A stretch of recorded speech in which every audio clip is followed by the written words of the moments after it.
There are days when humanity surprises itself, when ordinary people do extraordinary things, and the impossible becomes inevitable. May 11th is one of those days. On this date, a machine humbled the greatest chess mind alive, forever changing what we thought separated us from our own creations. Centuries earlier, a revolutionary invention rolled to life, printing the very first book and igniting a wildfire of knowledge that would transform civilization itself. And on the other side of the world, 3 explorers stared down an impassable mountain range, then crossed it anyway, opening a continent to endless possibility. 3 moments. 3 breakthroughs. One remarkable day that proved again and again, there is no. On May 11, 1997, in a hushed conference room in New York City, the unthinkable happened. Garry Kasparov, the greatest chess player the world had ever seen, stared at the board in disbelief. 19 moves. That's all it took for a 7-foot-tall, 1-point-per-ton machine called Deep Blue to dethrone the king of chess and change the course of history forever. For centuries, chess had been humanity's ultimate intellectual battlefield. It was the game of emperors and geniuses, a sacred space where the human mind reigned supreme. And no one embodied that dominance more than Garry Kasparov. With a rating that seemed untouchable and a ferocious competitive spirit, Kasparov wasn't just the world champion. He was considered by many to be the greatest player who had ever lived. So when IBM announced they were building a computer to beat him, the world scoffed. Machines were tools. They could calculate, sure, but could they truly think? Could they feel the pressure of a critical moment? Could they strategize with creativity and intuition?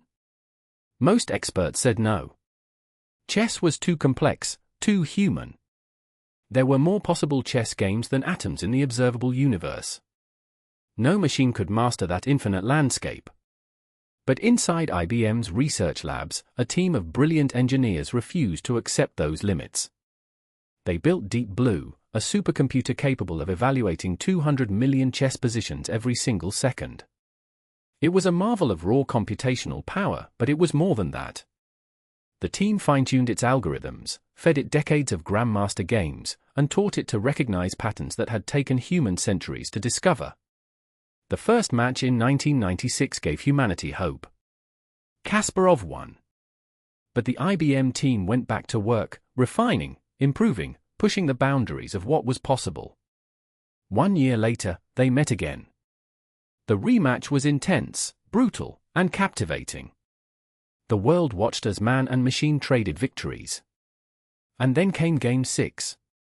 Kasparov, visibly shaken from an earlier loss, made an uncharacteristic blunder. Deep Blue pounced. In just 19 moves, it was over. The room fell silent. Kasparov slumped in his chair. A machine had done what everyone said was impossible. That moment sparked a revolution. It proved that artificial intelligence could tackle problems once thought uniquely human. It inspired a generation of researchers, programmers, and dreamers to push the boundaries of what machines could achieve. Today, the descendants of Deep Blue live in our phones, our cars, and our homes. And it all traces back to that extraordinary moment when imagine a world without books. No libraries, no bookstores, no dog-eared pages marking your favorite passages. For most of human history, that was reality. Every single piece of written knowledge had to be painstakingly copied by hand, letter by letter, word by word. And then, in the year 868, deep in Tang Dynasty China, someone changed everything. On May 11th of that year, a craftsman named Wang Jie commissioned a work that would echo through the ages. The Diamond Sutra, a sacred Buddhist text, rolled off wooden printing blocks and into history as the first dated printed book the world has ever known. Think about what that means. Over 1,000 years ago, while much of the world still relied on oral tradition and handwritten scrolls, Chinese artisans had mastered the impossible. They carved entire pages of text and intricate illustrations into wooden blocks, inked them with precision, and pressed them onto paper, another Chinese invention that would revolutionize civilization.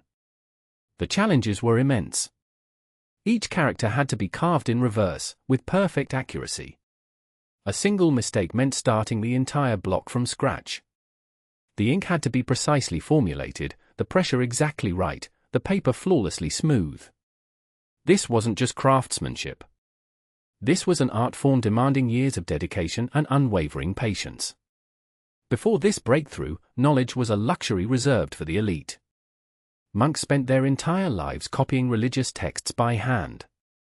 Scholars hoarded precious manuscripts like treasures. The idea that wisdom could be reproduced, multiplied, and shared with the masses seemed almost like magic. And yet Wang Jie made it happen. The scroll stretches over 16 feet long, featuring beautiful calligraphy and a stunning illustration of the Buddha teaching his disciples. At its end, an inscription reads that Wang Jie created this work for universal free distribution in honor of his parents. Think about that.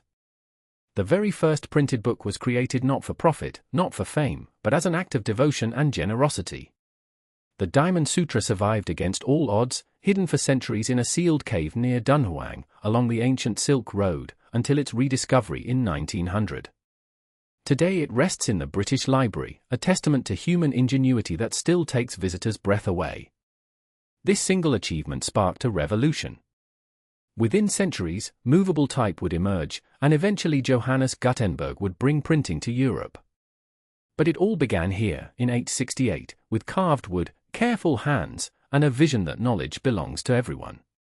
1,158 years later, every book you've ever loved traces its lineage back to this moment, this breakthrough, this beautiful act of. They had been told it was impossible. For 25 years, expedition after expedition had tried and failed. The Blue Mountain stood like a fortress wall, guarding the secrets of inland Australia, turning back every soul who dared challenge their ancient ridges. And then, on this day in 1813, 3 men stood where no European had ever stood before, gazing out at the vast golden plains stretching endlessly toward the horizon. They had done it. They had broken through the barrier that an entire colony believed could never be crossed. William Lawson, Gregory Blaxland, and William Charles Wentworth were not professional explorers. Blaxland was a farmer desperate for new grazing land. Lawson was a soldier turned settler. Wentworth was barely 23 years old, hungry for adventure and glory. What they shared was a refusal to accept the impossible. You have to understand what they were up against. The Blue Mountains aren't mountains in the traditional sense. They're a maze of deep ravines, sheer cliff faces, and dense, unforgiving bushland.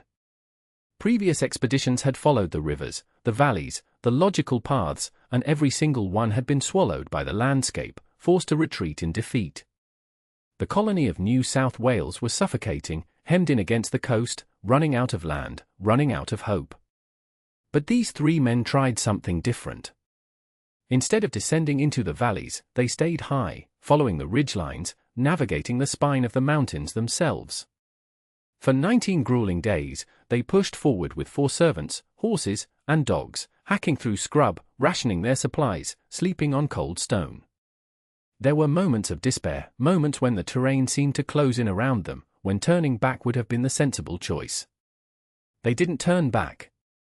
On May 28, 1813, they emerged from the wilderness onto Mount Blaxland, and before them lay the answer to a colony's prayers: endless grasslands, fertile soil, a future.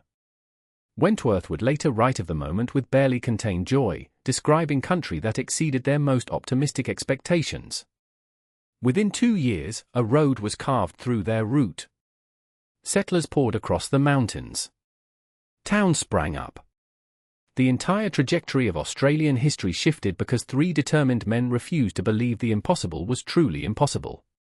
Today, you can drive across the Blue Mountains in under 2 hours, speeding along highways built on the bones of that original track. But pause for a moment and look out at those ancient ridges, those plunging valleys that swallowed so many dreams. Remember the 3 men who changed everything, not with superior equipment or endless resources, but with courage, creativity, and an unbreakable will to find a way through. From a machine outsmarting humanity's greatest chess mind, to Gutenberg unleashing the power of the printed word, to 3 explorers conquering mountains that held back a nation for 25 years, today we've witnessed moments where the impossible became possible. So tell me, which of these incredible firsts left you the most amazed? Drop your answer in the comments below. I'd love to hear your thoughts. And if you enjoyed this journey through history's greatest breakthroughs, hit that subscribe button and join us next time for more stories that changed our world forever. Thanks for watching, and remember,